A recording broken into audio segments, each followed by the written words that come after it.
নমস্কার বন্ধুরা, আমি আপনাদের বন্ধু ডক্টর শ্রী সুব্রত। শ্রী সুব্রত অ্যাস্ট্রোলজিক্যাল কনসালটেন্সির পক্ষ থেকে আপনাদের জানাই শুভেচ্ছা। সম্পূর্ণ বিজ্ঞান ভিত্তিক ও শাস্ত্রসম্মত জ্যোতিষ আলোচনা শুনতে ও দেখতে এবং মনস্তাত্ত্বিক পরামর্শ পেতে আমার চ্যানেলটি সাবস্ক্রাইব করুন।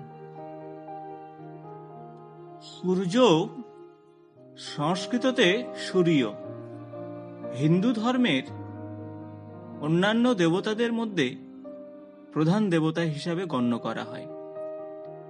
তিনি আদিত্যগণের অন্যতম এবং কাশ্যপ ও তার অন্যতমা পত্নী অদিতির পুত্র। কোনো কোনো মতে তিনি ইন্দ্রের পুত্র। সূর্যের কেশ ও বাহুর সোনা দ্বারা আবৃত। তিনি সপ্ত অশ্বারোহীতে রথের আকাশপথে পরিভ্রমণ করেন। তার ঘোড়াগুলির 7টি পৃথক পৃথক রং, যা রামধনুর 7 রঙের প্রতীক। তিনি হলেন রবিবারের অধিপতি। হিন্দু ধর্মীয় সাহিত্যে সূর্যকে যথেষ্ট গুরুত্ব প্রদান করা হয়েছে, কারণ তিনি একমাত্র দেবতা যাকে মানুষ প্রত্যক্ষ। এছাড়া শৈব ও বৈষ্ণবরা সূর্যকে যথাক্রমে শিব ও বিষ্ণুর রূপভেদ বলে মনে করেন। উদাহরণস্বরূপ, বৈষ্ণবরা সূর্যকে সূর্য নারায়ণ বলেন এবং শৈবরা শৈব ধর্মতত্ত্বে শিবের অষ্টমূর্তি রূপের অন্যতম হলেন সূর্য। সূর্যের অন্যান্য নামগুলি হল বিবসান, রবি অর্থাৎ আগুন পাখি, আদিত্য অর্থাৎ অদিতির পুত্র, পূষা শ্রেষ্ঠ পাপ নাশক, দিবাকর দিনের স্রষ্টা, সবিত্রী উজ্জ্বলকারী, অর্ক মানে রশ্মি, মিত্র মানে বন্ধু, ভানু মানে আলোক, ভাস্কর মানে আলোক, কর্ণিমাতা মানে গণপতি অর্থাৎ গ্রহপতি ইত্যাদি নামে তাকে ভূষিত করা হয়। রবি জীবগণের প্রাণ শক্তির অন্যতম প্রধান কারক। রবির স্বরূপ সকল প্রকার দৃষ্টিশক্তির কারক, আত্মবিশ্বাসের কারক, গ্রীষ্ম ঋতু, অগ্নিতত্ত্ব, সামাজিক শ্রেষ্ঠ ব্যক্তিত্ব, রক্ষাকর্তা, রাজ্য দ্বারা সম্মান, রাজ্য জ্ঞানের আধার, স্নিগ্ধ দৃষ্টি, এগুলো সবই সূর্যদেবের কারকতা। কারোর জীবনে সূর্য যদি খারাপ থাকে, অর্থাৎ রবি যদি খারাপ থাকে, মস্তিষ্কের রোগ, হৃদরোগ, গাত্রকম্প, বসন্ত, কলেরা, প্লীহা, অস্থিমজ্জার পীড়া। সূর্য হলেন স্বর্ণ ধাতুর প্রতীক, ক্ষত্রিয় জাতির প্রতীক। সূর্যর কারক হল পুরুষ কারক, সত্য গুণের প্রতীক। তো বন্ধুরা, আমরা সূর্যের বিভিন্ন বৈশিষ্ট্যগুলো দেখে নিলাম, কিন্তু আমরা এই ভিডিওতে আলোচনা করব এই সূর্যদেবকে তুষ্ট করতে গেলে আমরা কি করব। এমন কিছু টিপস আছে যেগুলি করলে এই সূর্যদেব আমাদের প্রতি প্রসন্ন হন। তো আজ এই ভিডিও থেকে আমরা দেখে নেব যে কি সেই টিপস যেগুলো করলে আমাদের জীবনে সূর্যের প্রভাব সর্বদা আশীর্বাদ স্বরূপ ফলবে। হিন্দু ধর্ম অনুযায়ী প্রতিটি বারের ক্ষেত্রে খুবই গুরুত্বপূর্ণ।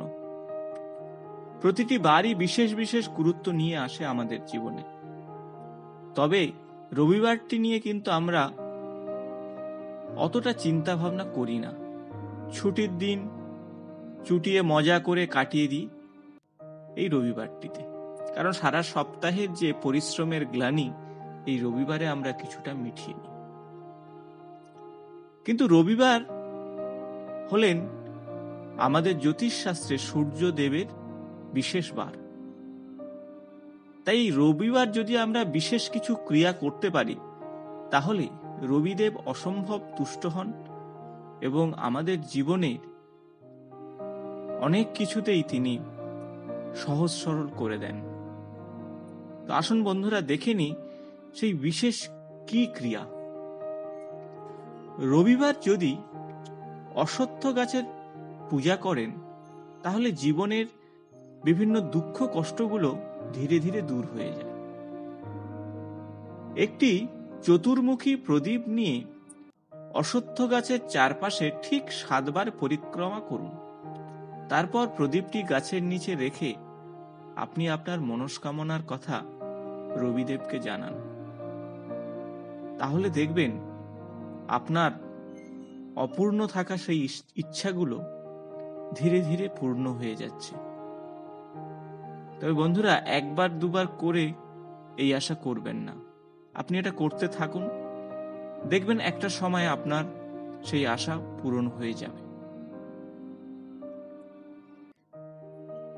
রবিবার সূর্যদেবের থেকে আশীর্বাদ পাওয়ার সঙ্গে সঙ্গে অশ্বত্থ গাছেরও আরাধনা করা প্রয়োজন, এমনটা বলা হয়েছে হিন্দু শাস্ত্রে। নিয়ম করে 4টি রবিবার যদি আপনি উপরের যে ক্রিয়াটির কথা বললাম পালন করেন, আর তার ফলে আপনি যে শুভ ফল পাবেন, আপনার জীবনের সুখ স্বাচ্ছন্দ্য ধীরে ধীরে বাড়তে থাকবে। আপনার ধন সম্পদ, মান সম্মান এগুলো আস্তে আস্তে বাড়তে থাকবে। জীবনের অনেক সময়ে বিভিন্ন কঠিন বাধা এসে আপনার সামনে চলে আসে, কিন্তু তাও কাটিয়ে ওঠা সম্ভব হবে তা যদি এই রবিবার এই ক্রিয়াটি করেন। হিন্দু শাস্ত্রে তাই রবিবারের অপরিসীম গুরুত্ব রয়েছে। রবিবারকে ভগবান সূর্য বা সূর্যদেবের দিন বলা হয়। রবিবার এমন কিছু ছোট কাজ রয়েছে যা করলে আপনার জীবন বদলে যেতে পারে। সুস্থ, সুখী এবং শান্তির জীবন পেতে এবং জীবনের সমৃদ্ধিতে ভরে তুলতে আপনি যদি রবিবার এই ছোট্ট কাজটি করেন, তাহলে দেখবেন আপনার জীবন ও সংসার। তো বন্ধুরা, আজকের আমরা এই ভিডিওতে দেখে নিলাম এই রবিবারের ছোট্ট উপাচারটি। বন্ধুরা, যদি ভিডিওটি ভালো লেগে থাকে তাহলে বন্ধুদের সঙ্গে শেয়ার, লাইক ও কমেন্টস করতে ভুলবেন না। নিয়মিত আমার চ্যানেলের আপডেট পাওয়ার জন্য সাবস্ক্রাইব করে বেল বাটনটি প্রেস করবেন। আজ এই পর্যন্ত, নমস্কার।